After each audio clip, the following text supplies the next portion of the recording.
네, 마켓 뷰 시간입니다. 어제 S&P가 지금까지 발표된 기업들의 실적 중에 60% 넘는 기업들이 예상을 상회한 기업 실적을 발표했다고 발표를 했습니다.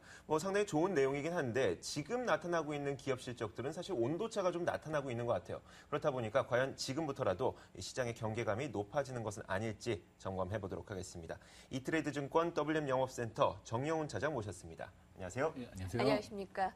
사실상 이번 어닝 시즌을 보면 어닝 서프라이즈라는 단어나 쇼크라는 단어는 찾아보기는 힘든 것 같아요. 워낙에 예상치를 좀 낮춰놨기 때문에 예상을 웃도는 정도, 이 정도가 가장 많이 발표가 되는 것 같은데요. 간밤에도 페이스북이나 보잉, 포드 다 예상을 웃돌았고 캐터필라가 좀 예상을 밑돌았던 것 같은데 이렇게 온도차에 대해서 어떻게 분석을 해볼 수가 있습니까? 일단 미국 시장에 대해서는 말씀을 해주셨던 것처럼 상당히 기대치가 낮았던 그런 부분들이 있기 때문에 대부분 다 이제 실적이 좋게 나왔던 그런 상황들입니다. 그렇지만은 이미 좀 미국 시장이 그 어닝들을 바탕으로 해서 그리고 경기 회복에 대한 그런 기대감들이 이 시장에 많이 작용을 해서 주가가 지금 신고가를 갱신을 하고 있는 그런 상황에서 어제는 소폭 밀렸는데요. 이러한 내용들은 지금 현재 발표되어 있던 그런 기업 실적들이 추가적인 주가의 어떤 상승 원동력이 되기보다는 어느 정도 차익 실현을 이끌어낼 수 있는 그런 매물로 보유자들이 좀 매몰화시킬 수 있는 그런 단초가 되지 않나 생각이 됩니다. 그렇기 때문에 미국의 경기회복 실적이 이제 가시화가 되고 기업 실적이 제일 좋게 나오는 것들을 보면서 투자자들은 이제는 더 이상 FOMC에서 지금 추가적인 양적 완화를 지속하지 않고 어느 양적 완화를 종료를 시킬 것인데 그게 연말이 아니라 좀 더 빨라질 수 있지 않겠느냐라고 하는 그런 우려감들이 계속적으로 상준을 할 수밖에 없는 그런 상황들입니다. 그래서 주가가 계속적으로 올라가는 것들에 대한 그런 차익 매물들이 앞으로도 계속적으로다가 나올 수가 있고요. 그렇기 때문에 이번에 나와 있던 이제 기업 실적의 어닝 시즌들은 어느 정도 마무리가 되고 앞으로 이제 주목해야 되는 그런 상황들은 미국 시장에서도 개별적인 어떤 개별 기업의 실적보다는 경제 지표라든지 아니면 제조업 지수 같은 그런 경제 지표에 따라서 보유하고 있는 투자 자산들을 좀 이제 주식 수를 줄이느냐 아니면은 보유를 계속적으로 하느냐에 대한 그런 판단을 내리는 그런 시기가 지금이 되지 않을까 생각이 됩니다.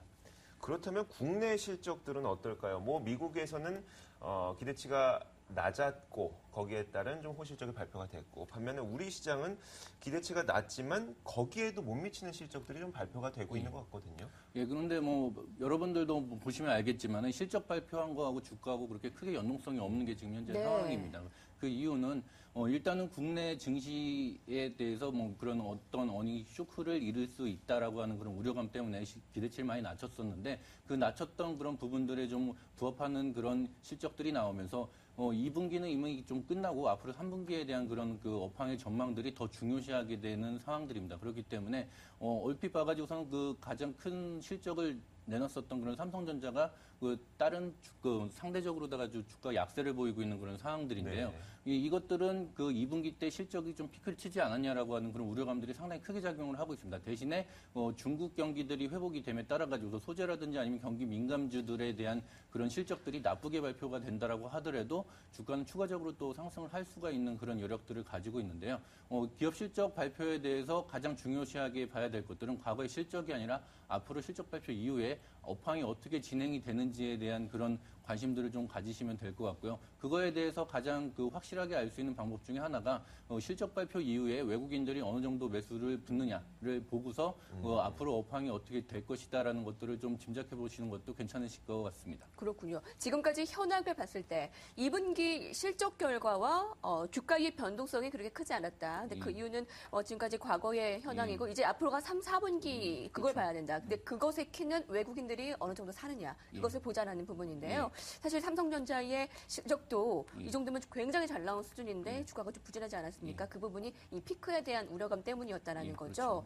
남은 실적 발표 기업들 중에서 눈여겨봐야 할 기업들이 어떤 것들이 있습니까? 일단 가장 큰 기업으로다가는 현대차가 남아 있는데요. 현대차 지금 요새 노사 때문에 문제 때문에 좀 시끌시끌한데 항상 현대차 같은 경우에는 8월달에 이런 노사 문제 때문에 항상 주가가 좀 약세를 보였었다가 그런 부분들이 해소가 되면서 주가가 상승을 하는 그런 모습들을 보여줬습니다. 그렇기 때문에 현대차에 대한 그런 내부적인 악재를 어느 정도 해결책을 제시를 할 것인가가 하나 관전 포인트가 될 수가 있고요. 그리고 앞으로 그 유럽이라든지 아니면 중국 시장에 대한 그 자동차 판매의 그런 증가분, 그리고 앞으로의 그런 업황에 대한 그런 기대치들이 실적 발표 이후에 나올 텐데요. 그런 부분에 대해서도 좀 체크를 하셔야 될 것 같습니다. 그리고 삼성전자도 이제 잠정 실적이 아닌 확실한 실적을 발표를 하는데, 월 초하고는 지금 분위기가 많이 좀 달라진 그런 상황이기 때문에 삼성전자가 과연 스마트폰 시장에서 앞으로 업황을 어떻게 전망을 하느냐에 따라서 삼성전자의 좀 주가가 좀 희비가 갈릴 가능성이 많다라고 생각되기 때문에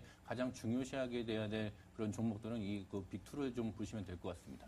그 이외에 또 중요한 종목이 한 가지가 있는 것 같아요. 오늘 4시에 또 실적을 발표하게 되는 바로 포스코가 아닐까 싶은데 최근에는 그나마 조금씩 관심을 받으면서 주가가 어느 정도 반등이 나오긴 했지만 과연 실적은 어떻게 될 것이며 그 실적에 대한 주가 영향은 어떻게 될 것인지 어떻게 보십니까? 예, 포스코에 대한 실적은 그 생각보다는 좋지는 않을 것입니다. 하지만은 그 중국에 대한 경기 회복 기대감 때문에 네. 계속적으로 올라왔는데요.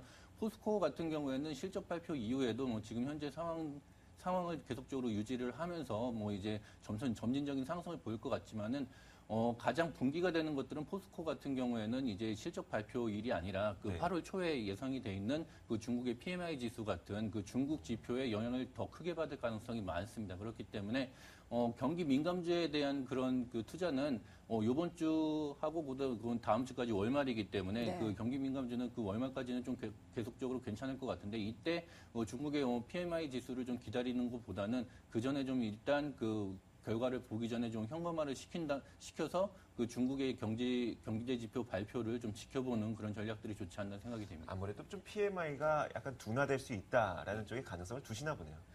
그 나와봐야지 좀 알 수 있는 그런 그렇죠. 부분들이 네. 있는데요. 그 PMI 지수가 뭐 계속적으로 좋게 나온다라고 하게 되면은 경기 민감주들이 한 단계 더 상승할 수 있는 네. 그런 여력들은 충분히 있습니다. 하지만은 그 실제로다가 좀 열어봐야지 알 수 있는 그런 부분들이 있기 때문에 그 전에 좀 리스크를 관리하는 측면에서는 경기 민감주에 대한 비중을 좀 축소하시는 게 좋지 않나 네. 생각이 됩니다. 현대차가 오늘 2시 10분에 발표를 하게 되고 포스코가 4시에 실적 발표를 하게 됩니다. 오늘 SK하이닉스 실적이 예상을 웃돌았는데요. 굉장히 전 분기 대비해서 괄목할 만한 상황입니다. 네. 한번 짚어보고 가죠. 매출액이 3조 9,330억 원입니다. 41.4%의 전 분기 대비해서의 상승이고요. 영업이익도 전 분기 대비 250%의 당기순이익 흑자 전환입니다. 자, 지금 실적 발표에 대한 것들 점검해 나가고 있는데요. 이제 1910선에서 방향성 탐색에 들어간 증시입니다. 실적, 그리고 수급 그 어느 것도 놓치고 갈 수는 없을 것 같은데요. 지금 앞으로의 뭐 전망과 대응 전략 어떻게 세우면 되겠습니까? 예, 일단 뭐 1900선 안착을 위해서는 가장 중요한 게 수급인데요. 특히나 이제 국내 기관 그 1800대에서부터 1900대까지 상승을 주도를 했었던 것들이 외국인과 그 국내 연기금이었었는데 연기금 같은 경우에는 1900선 이상에서 적극적인 그런 매수를 그 보내기에는 상당히 좀 무리가 있습니다. 그렇기 때문에 1900선 이상의 상승을 하기 위해서는 그동안 이탈했었던 외국인들이 어느 정도 꾸준히 사주느냐가 가장 큰 그 변수가 될 수가 있는데요. 이런 부분들은 뭐 국내 증시의 어떤 뭐 경제 상황보다는 전체적인 전 세계 글로벌 증시의 이머징 마켓에 대한 그런 그 외국인들의 투자 비중을 어떻게 두느냐에 따라서 많이 좌지우지 될 수가 있는 그런 상황들이기 때문에 외국인 매수가 없다라고 하게 되면은 그 1900선을 기점으로 해가지고서 그 계속적으로 다 반락이 있는 그런 박스권 장세를 좀 예상을 할 수가 있고요. 그리고 만약에 뭐 국내뿐만 아니라 뭐 그 대만 증시라든지 아니면은 그 동남아 증시들이 지속적으로 상승하는 그런 모습들을 보인다라고 하게 되면은 그동안 떠나왔었던 외국인들이 다시 들어오면서 주가를 또 한 단계 레벨업 시킬 수 있는 그런 여건은 충분히 된다라고 생각이 됩니다. 그렇기 때문에 방향성은 아무래도 아까도 말씀드렸다시피 요번 달까지는 나오기는 좀 힘들 것 같고요. 아마도 이제 다음 달에 중국의 경제 지표를 기점으로 해서 어느 정도 변동이 생기지 않을까 생각이 됩니다. 네, 알겠습니다. 그 전까지는 현금을 우선 확보하시고 트레이딩 접근 전략이 필요할 것 같습니다. 이트레이드 증권 WM 영업센터 정영훈 차장이었습니다. 감사합니다. 감사합니다.